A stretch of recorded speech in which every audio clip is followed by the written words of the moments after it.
우리가 잘 알지만 예수님은 탄생부터 성령님이 도우셨어요. 그죠? 한 구절 한 구절 찾아보면서 확인해 나가면서 가겠습니다.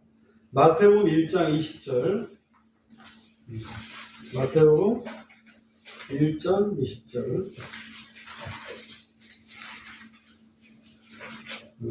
수영재님이 한번 해주셨으면 읽어주십시오. 그러나 그가 이것들을 생각할 때 보라 주의 천사가 꿈에 그에게 나타나 이르되 너 다윗의 자손 요셉아 두려워하지 말고 내 아내 마리아를 내게로 데려오라. 이는 그녀 안에 수태된 아이는 성령님으로 말미암았기 때문이라. 예, 예수님이 마리아의 몸에 잉태될 때 그때 성령님으로 말미암아 잉태됐다 이렇게 성경은 분명히 말씀하고 있습니다. 우리 보통 사람들은 남녀의 관계를 통해서 잉태가 되는데 예수님은 성령님께서 이렇게 잉태하게 하셨습니다. 그러니까 출발 자체가 완전히 예수님은 성령님이 아니셨다면 이 땅에 인간으로 태어날 수 없는 그런 분이었다는 것을 알 수가 있죠. 우리 그리스도인들도 하나님의 자녀로 태어나는 데 있어서는 이 예수님의 과정과 되게 유사합니다. 우리 그리스도인들은 성령님이 우리 속에 들어오셔서 우리의 죽었던 영을 살려주시죠. 그죠? 죽었던 영을 살려주심으로써 하나님의 자녀가 되게 만든단 말이죠. 그러니까 성령님의 역사가 없으면 우리는 하나님의 자녀로 태어나지 못합니다. 그래서 성령님의 역사로 예수님은 육신이 태어나지 못해 성령 역사가 아니면 육신으로 태어나지 못했는데 우리는 성령님 없으면 하나님의 자녀로 태어나지 못한다. 그걸 연관을 지어서 제가 잠깐 말씀드렸습니다. 그 다음에 마태복음 2장 13절도 한번 읽어줘 보십시오. 또 그들이 떠난 후에 보라 주의 천사가 꿈속에서 요셉에게 나타나 이르기를 일어나 어린아이와 그의 어머니를 데리고 이집트로 피하여 내가 내게 말을 전할 때까지 너는 거기 있으라. 이는 헤롯이 그 어린아이를 찾아 그를 죽이려 하기 때문이라 하니라. 예, 여기 이제 주의 천사가 나와서 요셉과 마리아를 이집트로 피난하게끔 만들었는데 과연 이집트로 피난하게 될 때 천사가 말을 했지만은 성령께서 역사를 하지 않으셨을까? 성령께서 돕지 않으셨을까? 성령께서 도우셨다는 말은 없어요, 그죠? 그러나 그때에도 성령께서 도우셨을 것이다. 저는 이제 그렇게 이제 생각하죠. 왜냐하면 중요한 일 중에 하나니까. 그때 예수님께서 환상하셨을 때 성령으로 환상하셨고, 그 다음에 낳자마자 이제 큰 위협에 처하게 됐는데 그 위협에 처한 상태에서도 성령께서 인도하심을 주셔서 천사로 하여금 그렇게 말을 하게끔 그렇게 하지 않으셨을까? 성령이라는 표현은 없지만 저는 그렇게 이제 추정을 해봤습니다. 제 생각이라서 성경에는 그건 나타나 있지 않다 이렇게 말씀하시지 않은 게 좋겠습니다. 누가복음 3장 22절 보겠습니다. 누가복음 3장 22절.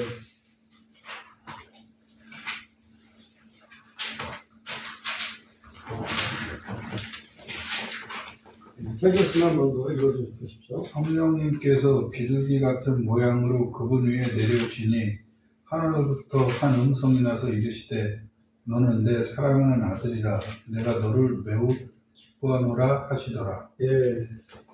지금 예수님의 영은 사실은 성령님이 예수님의 영이지. 예수님의 영, 하나님의 영도 성령님이고. 그런데도 불구하고 예수님께서 침례 받으실 때 성령님께서 비둘기 같은 모양으로 그분 위에 내려오셨어요. 그러니까 성령님은 또 따로 계시는 거지. 그리스도의 영도 성령님이고 하나님의 영도 성령님이지만 성령님은 또 따로 계신단 말이에요. 그죠? 삼위일체가 이해하기가 좀 쉽지 않아요. 아무튼 성령님께서 예수님의 공생애를 시작하실 때에 그때 머리 위에 성령님께서 임재하셨다 하는 것을 여기서 알 수가 있습니다. 그러면 질문을 할 수 있습니다. 예수님께서 태어나셔가지고 그 다음에 침례 받으시기 전에 침례 받으실 때가 한 30세쯤 됐죠? 30세쯤 됐습니다. 왜 30세일까 저는 생각을 합니다. 왜 30년을 참았을까?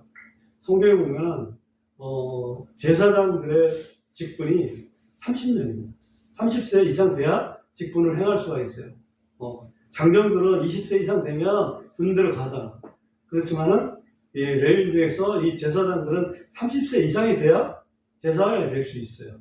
그래서 아무래도 우리 주님은 30대가 될 때까지는 기다리셨구나.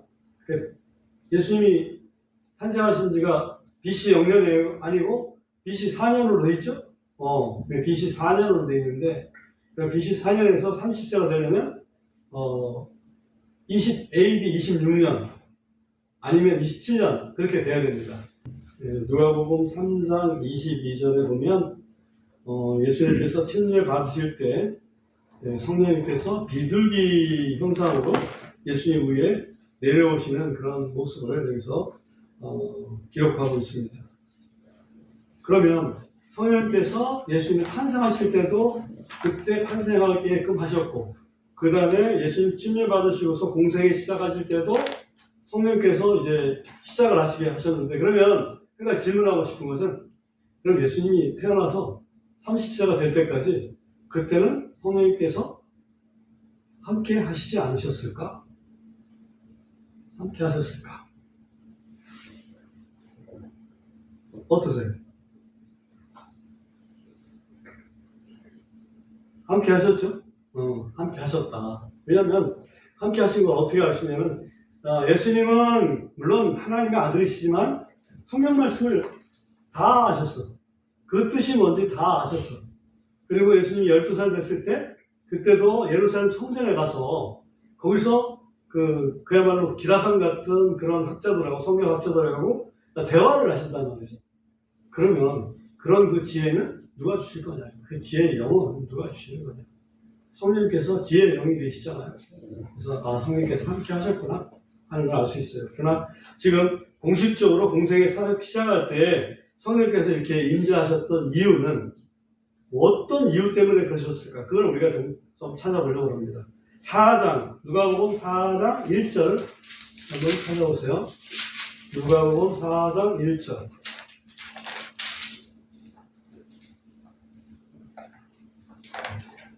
재영님 한 번 더 읽어줘 보십시오. 그리고 예수님께서 성령님으로 충만하여 요르단강에서 돌아와 성령에 이끌려 광야로 들어가셔서. 네, 여기 보면 침례 받으신 다음에 성령님으로 충만함을 받습니다. 그죠? 성령님으로 충만해가지고 광야로 이끌려갑니다. 그러니까 광야 시험 받기 전에 충만했습니까? 광야 시험 받고 난 다음에 충만했습니까? 광야 시험 받기 전에 충만했어요, 이미. 그래서 그 시험 받고 나서 충만한 거 아니야? 이렇게 생각할 수도 있는데 그게 아니고 광야에서 시험 받기 전에 40일 금식하기 전에 이미 충만해. 놀랍죠? 그러니까 시험을 꼭 받아야, 시험을 이겨야 충만해지는 건 아닙니다. 그래서 성령 충만한 것은 우리가 얼마만큼 하나님 앞에 나를 맡겨드리느냐에 따라서 그 충만 여부가 달라질 거라고 보여집니다. 그 다음에 그러면 시험을 받은 다음에는 그러면 어떻게 된 거냐? 누가복음 4장 14절 보겠습니다. 누가복음 4장 14절. 우리 한번 같이 읽어볼까요? 오늘 4장 14절. 그리고 시작. 그리고 예수님께서 성령의 권능 안에서 갈릴리로 돌아오시니 그분의 명성이 주변 모든 지역에 퍼져나가더라. 여기 보면 성령님의 뭐 안에서라고 돼 있어요? 권능 안에서. 그래서 예수님께서 시험을 받으시고 난 다음에는 권능 충만하셨구나.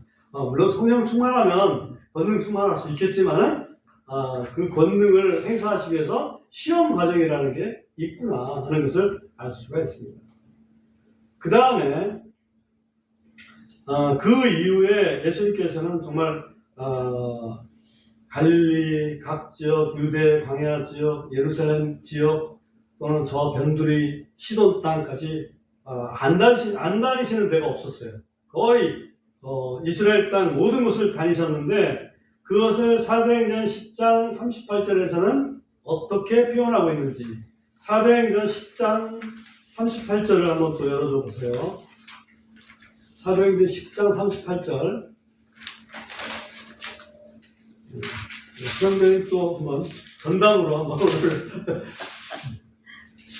참으로 하나님께서 나사렛의 예수님께서 성령님과 권능으로 기름을 부으셨느니라. 그분께서 두루 다니시며 선을 행하시고 마귀에게 억눌린 모든 사람을 고치셨으니 이는 하나님께서 그분과 함께 계셨기 때문이라. 네, 여기 보면 성령님하고 그다음에 권능으로 기름을 부으시고 나니까 그분께서는 누굴 얘기하죠? 예수님께서 두루 다니시며 선을 행하시고, 우리가 선을 행했다는 것은 우리가 누차 얘기하지만 사람을 살리는 일에 선을 행한다고 합니다. 선을 행하시고 마귀에게 억눌린 모든 사람을 고치셨으니, 마귀에게 억눌린 사람들은 어떤 사람이야? 뭐가 있는 사람이야? 여기에 표현은 마귀에게 억눌린 사람들을 고치셨다. 뭐가 있다는 얘기예요? 병들어 있다는 얘기지. 맞아요. 네, 그렇습니다. 그래서 예수님께서 행하신 일은 3가지 3대 사역이 있지만 그 중에 대부분의 일은 우선 병부터 고치셨어요. 왜? 그 병이 마귀에게 눌린 자라고 성경은 말씀하고 있기 때문에. 그래서 성령의 권능으로, 하나님께서 성령의 권능으로 이렇게 부어주시니까 그 권능을 가지고 행하신 일은 마귀에게 눌린 자들을 고치시는 일을 하셨다. 그러니까 성령님께서는 뭘 도우신 거예요? 예수님의 치유사역을 성령님이 도우셨다. 그 다음에 또 하나 있어요. 재밌는 게 하나 있는데요. 이런 표현을 예수님이 하셨다는 게 좀 이해는 안 돼요. 이런 표현을 하셨다는 게 이해는 안 되는데 어떤 표현인지 보겠습니다. 요한복음 6장 27절. 요한복음 6장 27절. 정자님 한번 더 읽어주세요. 썩어 없어지는 양식을 위해 수고하지 말고 오직 영존하는 생명에 이르도록 항상 있는 그 양식을 위해 수고하라. 그 양식을 인자가 너희에게 주리니 이는 하나님 아버지께서 그를 봉인하셨기 때문이라 하시더라. 예, 그 끝에 있는 부분을 제가 얘기한 겁니다. 끝에 있는 부분 보시면 이는 하나님 아버지께서 그는 누구예요? 인자, 예수님이죠? 나 예수를 뭐 하셨다고? 봉인하셨다. 우리 그리스도인들은 우리 성령으로 봉인해 주셨잖아요. 성령으로 인치셨다. 봉인하는 거 인치셨다. 이래요. 성령으로 봉인해 주셨는데 그 봉인해 주신 이유는 뭐야? 너는 하나님의 뭐다?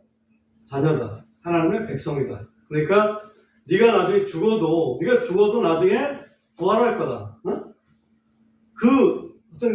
보증금이잖아요. 근데 예수님은 하나님의 아들이신데도 불구하고 왜 이런 봉인이라는 표현을 쓰셨을까? 이 말씀이 아침에 우리가 봤던 로마서 8장 11절 말씀처럼 그리스도의 영이, 그죠? 너희 안에 거하시면 그 영으로 말미암아 하나님께서 너희 죽을 몸도 살리시리라. 왜냐? 하나님께서 그 영으로 말미암아 예수님을 살리셨기 때문에. 그 얘기죠. 그러니까 예수님이 왜 나를 봉인한 자라고, 아버지께서 나를 봉인한 자로 이런 말씀까지 하셨을까? 저는 전혀 상상하지 못했어요. 그래서 예수님도 그렇게 말씀하셨다고. 그 얘기는 성령으로 봉인된 분이다. 성령께서 예수님을 봉인하도록 이렇게 도우신 분이다라고 볼 수 있죠. 그 다음에 우리 예수님이 사역을 끝낸 다음에 마지막 담당 사역이 십자가에 죽으시는데 그걸 하기 위해서 몸부림치실 때 그때 또 어떤 일이 있었냐, 우리 잘 알지만 누가복음 22장을 읽어보겠습니다. 누가복음 22장 43절 보면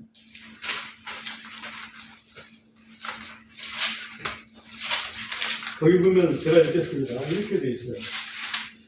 이에 하늘로부터 한 천사가 그분께 나타나 그분을 강권하게 하더라 했어요. 예수님께서 그 42절에 보면은 이르시되 아버지여 만일 아버지께서 뜻이 있으시거든 이 잔을 내게서 옮기시옵소서. 이 잔은 죽음의 잔이죠. 그럼에도 불구하고 내 뜻이 아니라 오직 아버지의 뜻이 이루어지기를 원하나이다 하시더라. 그래서 십자가의 죽음을 앞두고 나는 살고 싶지만은 아버지의 뜻이면 아버지의 뜻을 따르겠습니다. 그런 기도를 하신 거 아니에요? 그때에 하늘로부터 한 천사가 그분께 나타나 그분을 강건하게 하더라. 천사가 힘을 주셨어요. 근데 여기서 천사라고 표현되어 있지만은 그때도 역시 성령께서 이렇게 힘을 주시지 않았을까. 저는 이건 그렇게 해석을 한다는 거지. 성령이라고 표현 안 되어 있지만은 우리가 힘들어서 기도할 때 우리의 기도를 들으신다고. 우리의 기도 대신, 우리를 대신해서 기도를 해주신다고. 성경에 되어 있죠? 성령께서. 그러니까, 우리가 힘들 때, 주님께서도 너무 힘들어서 이제는 죽음을 앞두고, 기도할 때, 그때 힘을 주시는 분이 성령님이 아니시냐라고 이렇게 확대 해석을 좀 해봤습니다. 그리고 나서, 그분이,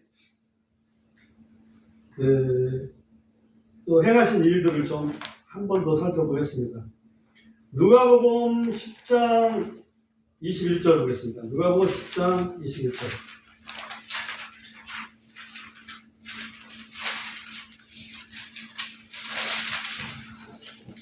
누가복음 10장 21절에 보면 70인 제자들이 전도 사역을 하고 마치고 예수님 앞에 가서 보고를 했습니다. 그러고 났을 때 예수님의 반응이죠.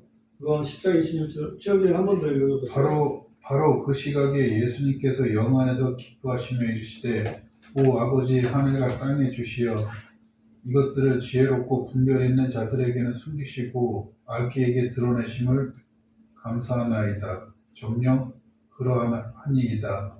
아버지여 이는 그렇게 하심이 아버지께서 보시기에 좋았기 때문이니이다. 네, 여기 보면 그 선교 보고를 듣고 나서 21절에 바로 그 시각에 예수님께서 뭐 안에서 기뻐하셨습니까? 영 안에서, 그죠? 영 안에서 기뻐하셨어요. 그 얘기는 성령으로 기뻐하셨다는 얘기죠. 그러니까 나 기분 좋아. 뭐 무슨 일이 있어? 나 기분 좋아. 그거 하고 영으로 기뻐하는 건 다르죠. 성령께서는 예수님이 그 한순간도 사실은 자기 육신적으로 기뻐할 수 있도록 하시는 분이 아니에요. 항상 영으로 기뻐하시도록 그렇게 도우신 분이 성령님이시다. 우리 신앙도 사실은 그래야 되지 않을까요? 그 다음에 우리 베드로전서 3장 18절 한번 보겠습니다. 베드로전서 3장 18절. 제 예수님의 성의 순서대로 쭉 잘 해야 되는데 적어놓기를 좀 약간 중구난방으로 적어놓은 것 같아요. 그래서 조금 이해를 해주세요. 베드로전서 3장 18절. 또 한번 읽어줘 보십시오. 이는 그리스도께서도 죄들로 인하여 단 한 번 고난을 받으사 의인으로서 불의한 자를 대신하셨기 때문이니 이것은 그분께서 육체로는 죽임을 당하셨으나 성령에 의해 살아나심으로 우리를 하나님께로 데려가려 하심이라. 네, 여기 보면 오늘 부활주일하고 아주 굉장히 관계가 깊은 말씀인데 예수님께서 죄들로 인해 단 한 번 고난을 받으사 의인으로서 불의한 자를 대신하셨기 때문이니 여기 보면 예수님께서 고난 받으셨어요. 근데 죄들로 인해 고난 받으셨어요. 이 죄는 예수님의 죄 때문이 아니면 우리의 죄 때문이에요. 우리의 죄 때문이지. 예수님이 죄가 있으신 분이 아니란 말이지. 그래서 대신 하셨다 이렇게 돼 있어요. 그런데 이것은 그분께서 육체로는 죽임을 당하셨으나 뭐에 의해 살아나셨어요? 뭐에 의해? 성령에 의해. 그래서 우리가 이해가 되는 거지. 로마서 8장 11절에서 그 성령이 함께 하셨기 때문에 아버지께서 그 성령으로 예수님을 부활시키셨구나. 그래서 성령에 의해서 지금 예수님이 살아나셔가지고 우리를 하나님께로 인도하신다. 그런 말씀이죠. 성령께서 그를 부활하실 때 도우셨다는 것을 알 수 있습니다. 그 다음에 우리 사도행전 1장으로 가보겠습니다. 사도행전 1장을 보겠습니다. 사도행전 1장 2절, 사도행전 1장 2절도 한번 읽어보세요. 그분께서 친히 선택하신 사도들에게 성령님을 통해 명령들을 주신 후에 들려 올라가신 날까지의 일들을 기록한 것입니다.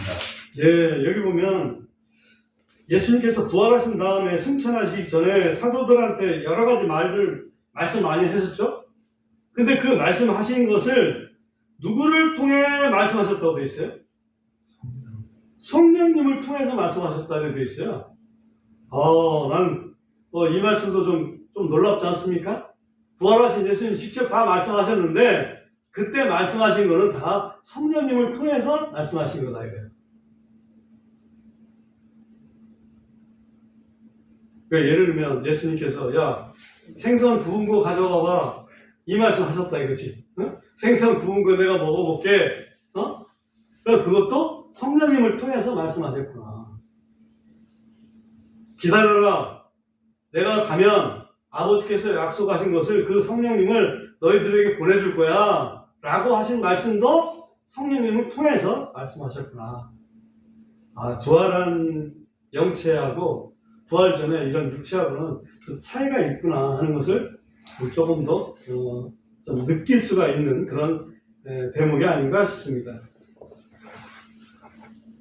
그 다음에 이건 예수님의 그 전체적인 삶에 대한 말씀 중에 하나인데 히브리서 9장을 한번 펴주시기 바랍니다. 히브리서 9장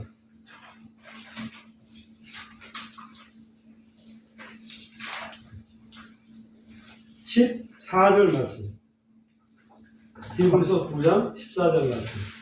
하물며 영원하신 성령을 통해 자신을 점없이 하나님께 희생물로 드리신 그리스도의 피가 얼마나 더 많이 너희 양심을 죽은 행위들로부터 정결하게 하여 살아계신 하나님을 섬기게 하겠느냐. 네, 여기 보면 예수님은 점도 없고 흠도 없는 그런 완전한 희생물로, 완전한 제물로 자신의 몸을 하나님께 드렸어요.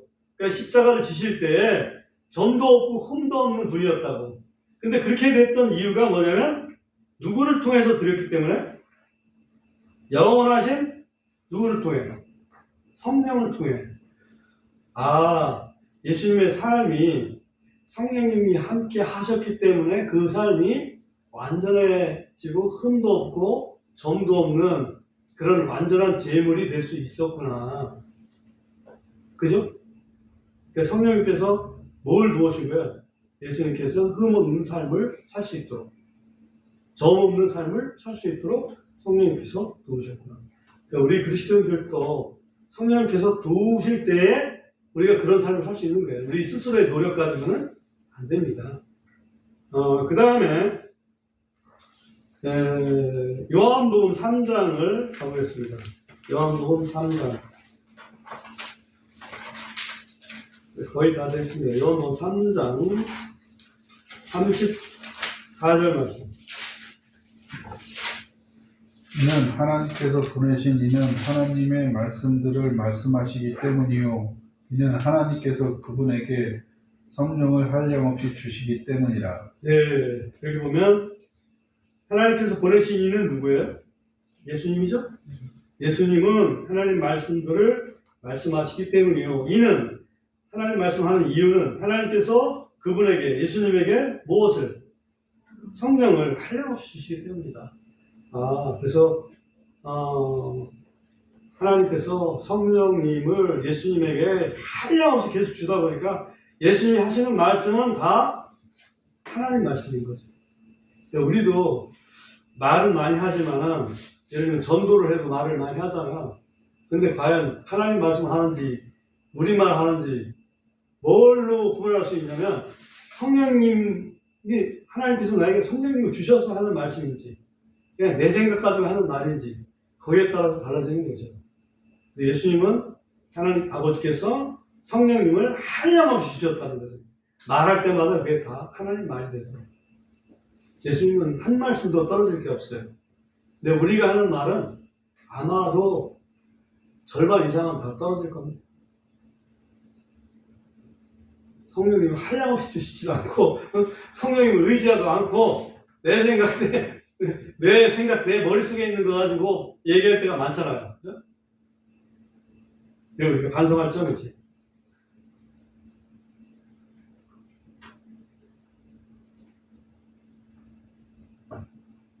다시 이제 사도행전 1장으로 가서 좀 마무리를 줘보겠습니다. 사도행전 1장 4절하고 8절 두 구절을 읽어보겠습니다. 4절 먼저 우리 전에 읽어주시고 8절을 같이 읽어보겠습니다. 그분께서 그들과 함께 모이사 그들이 예루살렘을 떠나지 말고 오직 아버지의 약속을 기다리라고 그들에게 명령하셨으니 곧 그분께서 이르시기를 그것에 대하여는 너희가 내게서 들었느니라. 예, 그래서 예루살렘 떠나지 말고 하나님 약속을 기다리라. 하나님 약속은 누구를 보내신다는 약속이에요? 성령님 보내시겠다는 약속이었죠. 그래서 이 말씀을 하신 것도 성령을 통해서 하셨다는 거지. 참 구분하기 어렵죠. 네, 사도행전 1장 8절 같이 한번 읽어보겠습니다. 사도행전 1장 8절. 오직 시작. 오직 성령님께서 너희에게 임하신 후에 너희가 권능을 받고 예루살렘과 온 유대와 사마리아에서 그리고 땅의 맨 끝지역까지 이르러 나에 대한 증인들이 되리라 하시더라. 그리고 예수님께서 성령님이 너희에게 임하실 것을 말씀하셨어요. 이것도 성령님을 통해서 말씀하신 거예요. 신기하죠?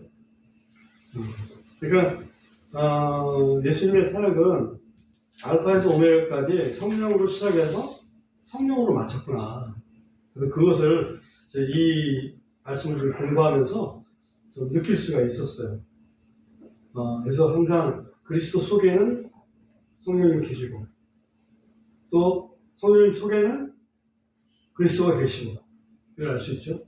이 표현을 예수님은 뭐라 하냐면 아버지가 내 안에 계시고 내가 아버지 안에 있다. 그것을 믿으라. 그게 가능한 이유는 아버지의 영이 내 안에 계시고 내 영이 아버지 안에 계시기 때문에 그런 거죠. 이것이 오늘날 우리 그리스도인들에게도 주신 어떤 은혜라고 할 수 있어요. 하나님이 어떻게 우리 안에 계실 수 있어요?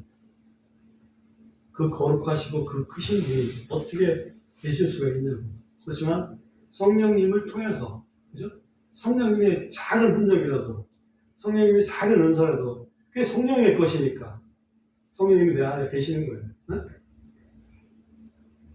내가 그러므로 말미암아 내가 그리스도 안에 있게 되는 것. 그것을 성령님의 그 예수님을 도우시는 그 사역을 통해서 우리가 좀 더 알 수 있지 않나 싶어요. 요한복음 마지막으로 요한복음 14장.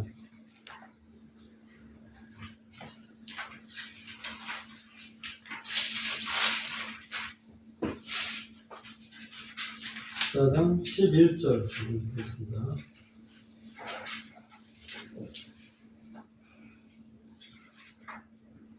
요한복음 14장 11절 한번 같이 읽어보겠습니다. 내가 시작. 내가 아버지 안에 있고 아버지께서 내 안에 계심을 믿으라. 그렇지 못하거든 내가 행하는 바로 그 일들로 인하여 나를 믿으라. 예수님이 말로만 하나님이 내 안에 계셔. 난 하나님 안에 있어. 라고 이렇게 얘기했다면 믿거나 말거나겠죠. 근데 그거 잘 못 믿겠거든. 내가 행하는 그 일을 보고 믿어라. 얘기죠. 예수님 행하신 일은 하나님만 행하실 수 있는 일이었잖아요. 그러니까 하나님만 행하실 수 있는 일을 하는 분을 보면 하나님 함께 계시는구나 이렇게 믿을 수 있잖아요. 그죠? 그래서 이것처럼 어찌 보면 우리도 성령님이 함께 계셔야만 할 수 있는 거. 그런 일들이 사실은 우리가 해야 될 일이 아닐까 그런 생각입니다. 그래서 고린도전서에 보면 하나님의 왕국, 하나님의 나라는 말에 있는 게 아니고 어디에 있다 그랬어요? 말에 있는 게 아니고 권능에 있다. 권능에. 그러니까 우리 하나님 믿는다 그렇지만 아무런 권능이 없으면 안 되겠죠? 뭔가 내가 기도하면 응답받는 재미가 좀 있어야 될 거 아니에요?